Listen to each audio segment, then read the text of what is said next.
Okay, welcome middle school team. Thank you for obliging me on this quest and journey that I have gone on. I don't know why I'm speaking like this, but fine. All right, so obviously you guys know that we have started the SEL initiative in the middle school. We've been working already, have introduced it. You guys have seen SEL stuff already millions of times.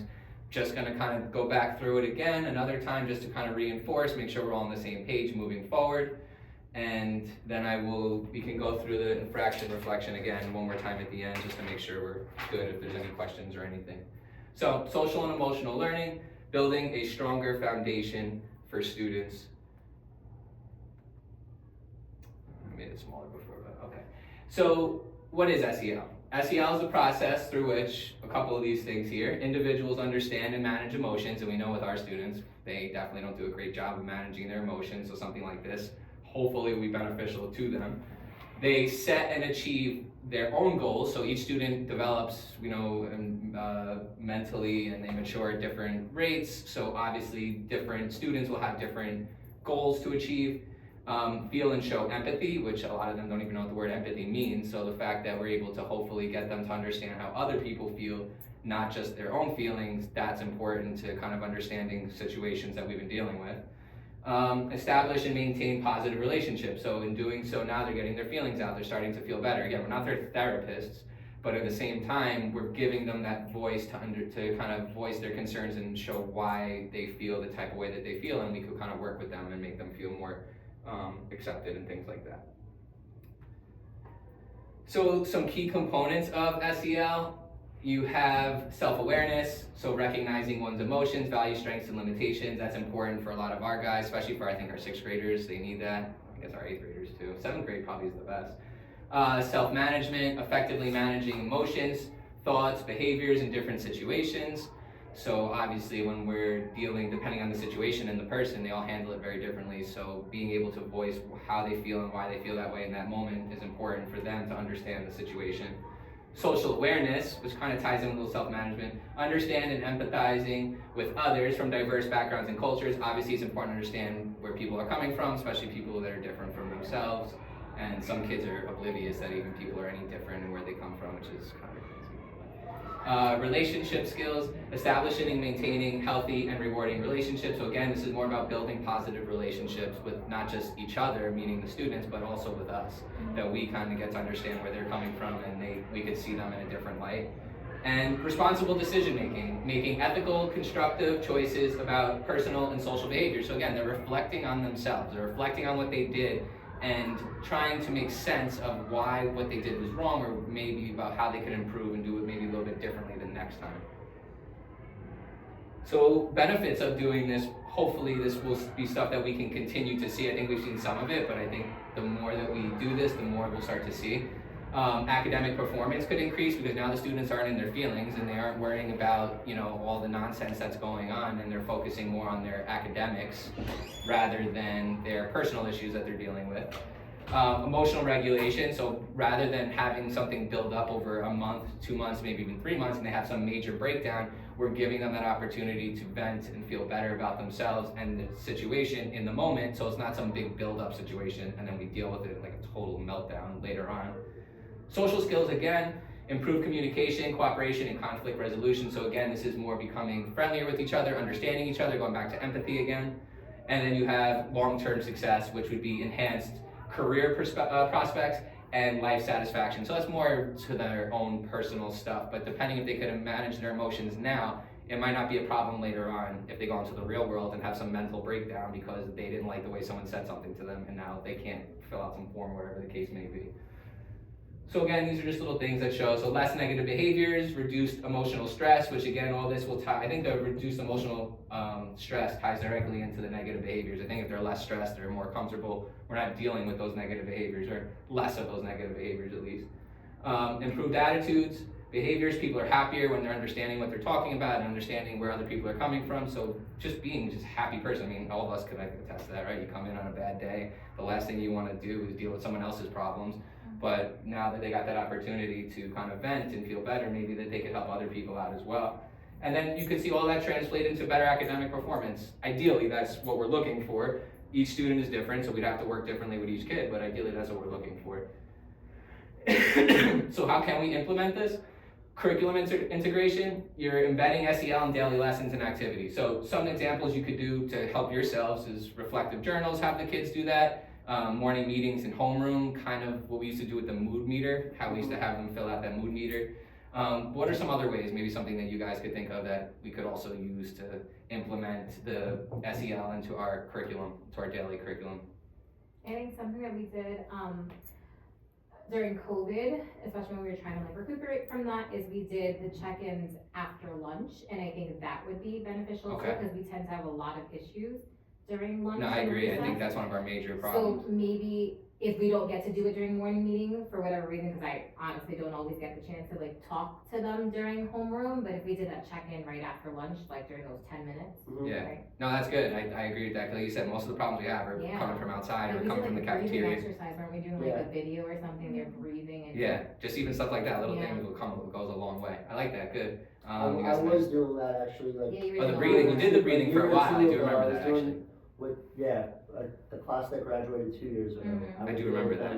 Right after lunch, but that was also because there were so many problems right after lunch or during lunch. But now we're starting to see it, so exactly. maybe we could bring it back. More sense. Yeah, it's definitely like kind of showing its head again. I even like the mood meters in the morning, just to like gauge like how are we feeling today, what can we do to improve the day. But it also gets the kids like, instead of just walking around and hanging out during homeroom, it gives them something to do, and they're getting into that mindset already. I gotta get some work done, but it's not like a real assignment. It's just something to make them talk about their emotions and their feelings. But even like, I like the idea of doing it in the morning and right after lunch. Is there a way, maybe not a mood meter, but something that we could have the kids check in, like a Google Doc or something like that? Like we had Google Forms that we could like quickly just. But I mean, like, I'm gonna add that because I did do that. Even for like, say you're having a great day, the kids are having a great day, but then fifth period comes along and you get a test back, or you get a quiz back, and you update how your mood has been like throughout the day. Maybe somebody said something to you, or you know how all the situations that we end up finding ourselves in. Definitely. Or like it could also just help streamline things, because it's hard for us to deal with things in the moment when we have to teach at the same time. Exactly. But if there was a form or something that it could just like send a message to us and like, you know, we could check question box in every Yeah. teacher's, every single one of our rooms, and it's just like on a sticky note quickly, how are you feeling? Yeah. Good, Well, bad, this, I will that, say every that, I period. like that idea a lot. I would only have one problem. I used to do that in other I used to schools. do it too. I had the cup, and I would say, if you guys have any problems, you don't want to ask the question out loud, you could put a note inside the cup. And in the beginning, they took it seriously, but as the year went on, less and less notes were given, and the ones that were given were like, do you like pizza? Yeah. Do you like potatoes? Like, it was stupid. It ended up it was defeating the purpose of why I had that out, so I actually ended up taking it away. But I like the idea we could come up with some way that we can make that work without having those extra nonsense things get put in there. Even like, building off of that and then the doc, is there a way that we could share a doc with, I know this is almost tedious and it's a lot, but it wouldn't take that long, I don't think. Part of the initiative, baby, come on. We all share a doc with each student in our homeroom. Okay. That way, like. So a doc or like a form? A Google form or a Google Doc? I would say a Google Doc. Okay. Where they can write down questions or how they're feeling in that moment. Because a lot of them will even say like, if we notice there's something wrong with them, and we say, what's the matter? And they might say, I'm fine, there's nothing wrong. But they're only saying that because they don't want to say anything. They're brushing us off too, yeah. They're brushing us off, or they don't want to say what they have to say in front of their friends. Agreed. So then when we say to them, all right, well, do you want to go talk outside? And they're like, shaking their head yes. Whereas with this doc, they can just go write what they're saying on the doc and then say to us, Mr. Duffy, can you go and check your doc? Yeah, check, I like check that. our doc. Yeah, you know, that way you can communicate, but it's also a little more under. But you could do the same thing as a form. In a form, you could do the same. And we would get the answers directly. Yeah. So either one, but I'll look into doing something like that, and then I could create one for each of your classes. I could do well, that. maybe there could be a form and a doc, you know, like Because they you fill could out the share form. out They either fill out one the with form. everyone too, and you could all see it. That's what like how I did the exactly. surveys. It's kind of which I'm going to send another survey out in maybe If another they need 2 to months. expand. But it also Put it out. holds them like accountable, because like you're saying, if you have like a cup or something or a jar, and you're asking them to just write something, you can't trace back who Mhm. wrote that. Yeah, But we if have it to is know a who. Google Doc or the Google form or whatever, it's like their name. We see Yeah. who like, submitted it to us. They I like that can't, idea. Yeah. That's it. It's You know not, what I Yeah, mean? you Like, they can't mess can't, around with right. it. No, yeah, I like that. So definitely something we should dig It's a running deeper record into. too, right? Yeah, Like, and we keep. kind of track what's happening at what time Well, too. that- Yeah, you're right, that's exactly. good. Now we have something Yeah. where we can go back and say, well, Oh, it's this always is at what happened lunch. here. Yeah, it's like, always yeah. at 12 Or o'clock Or or 1 this o'clock. person Always is at always music, mentioned, yeah. or That's good to know. That'll help all of us. So yeah, I'll look into that this weekend and I'll What type time? something up. it gets timestamped too. It's So Yeah, you yeah. see what time. So we'll see they everything wrote because it. they might want to do it right away. So they'll type that up right Yeah. away. I like that. So I'll look into something like that. I'll type something up, make a Google form, and see if it gets shared to all the classes or just specifically the homerooms. So something I'll look into this weekend. So other ways we could do some stuff too: teacher trainings, obviously PDs, support for educators to effectively teach SEL. I think we've even had PDs come in for SEL. I'm pretty sure we've had something like that. We got an email for more Harmony stuff. Yeah, I got Harmony all the time. Family and community involvement, so getting the parents and if they're relatives, get them more involved rather than a lot of this back and forth, he said, she said. We're literally sitting there and like hearing it directly from them. We could speak to the parents and not them twisting the story around like they always do. So engaging families and communities and reinforcing SEL practices at home and in the community, because obviously they got to be doing it at home too, not just here in school. This is pretty much one of the last slides. So these are some resources. So like if you need to find any other resources to help you. So it's SEL Resource Hub, that's SEL for teachers. So that offers up over 100 SEL resources created or recommended by educators, including activities, mentorship programs, and support for building SEL among colleagues. You can filter through the resources based on basically like the grades and genders and everything that you're looking for. They kind of give you everything to help you along. Teach Thoughts, that's a list of SEL resources. Click Okay. the laptop. There you go. It's this stupid wire. The list includes over 30 resources such as apps, activities, lesson plans. I think the apps are cool because obviously all these kids are doing now is on their phone, so anything that kind of relates to them that way. So we could think of things that help that way. I don't know if there's app, we could look into that deeper too, like if there's an app that they could do like a check-in or something that way too. But I have to dig deeper for that one. I think Class Dojo does that. Does it? It might. I have to look I in. could be wrong. No, I mean it sounds like it's something they would do. And then the art of education, universities, 50 activities for SEL. So it gives you more activities and different things to help guide you. Is that you? Somebody just knocked. Someone at the door? We got ghosts? We got ghosts, okay.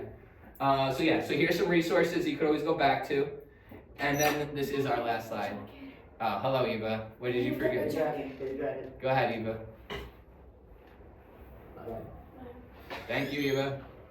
So, what SEL is and what SEL isn't. SEL is recognizing emotions in oneself, managing strong emotions, having empathy for others, controlling your impulses, communicating clearly and assertively, maintaining cooperative relationships, making responsible decisions, solving problems effectively. So in order to all this to happen, I think it starts with just being able to regulate and maintain their emotions. And if they can get to that point, all of these things are kind of it's just gonna happen. Now, what SEL isn't is kids sitting around in circles singing kumbaya, singing songs, making jokes, and trying to make light of the situation, and rather than actually focusing on why they're there in the first place. Parenting your kids for you. Obviously, that's not our job to parent the kids. It is our job to guide them and show them the right way, but at the same time, the parents have to help us as well. It's a two-way street. Suggesting you're not doing good enough as a job as a parent. Obviously, that's not the job of this either. It's not going to sit here and say, you can't do it well at home, so we're going to do it here. It's no, we want to work with you to make this work together. Suggesting that today's generations of kids is somehow broken, which I feel like we've heard all this generation, blah, blah, blah, blah.